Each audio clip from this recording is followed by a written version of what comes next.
Qədim Yunan filosofu Heraklitin məşhur bir sözü vardır. Axan çaya 2 dəfə girmək olmaz. Çünki nə çay əvvəlki çay olar, nə də sən əvvəlki sənsən.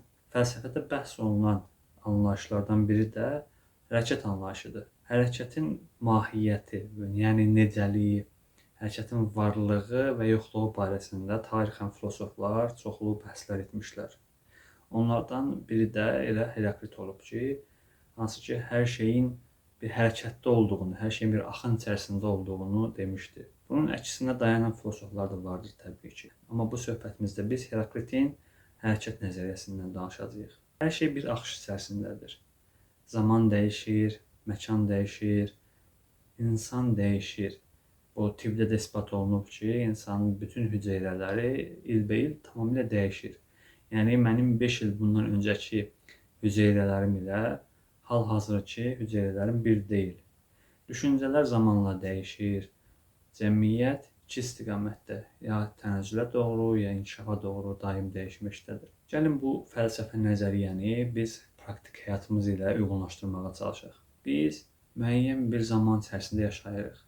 Məsələn, 60 il, 50 il, 100 il, 90 il müəyyən yaş fərqləri var. Bu insanlara görə dəyişir. Yaşadığımız ömür boyunca bir çox hadisələrlə qarşılaşırıq. Bir çox dəyişkənliklər olur. Yəni başımıza bir çox hadisələr gəlir və o hadisələr bəzən bizi üzür, bəzən bizi sevindirir.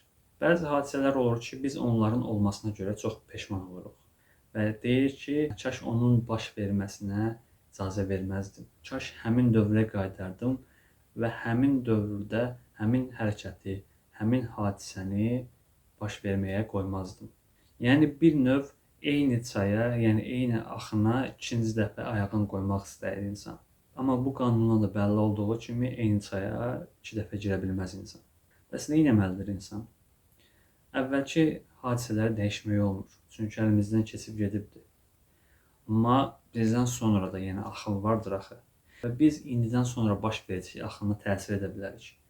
Axının istiqamətini dəyişə bilərik və axına təsir etmə qüvvəmiz vardır bizim. Əgər fikrimiz ancaq keçmişdə baş verən hadisədə qalarsa, gələcəkdə baş verən hadisələrə belə düşünə bilmərik, təhlil edə bilmərik və ayağımızı sağlam yerə, sağlam zəminə qoyduqdan sonra düzgün hərəkət də baş verəcəkdir. Növbəti videolarda görüşənədək.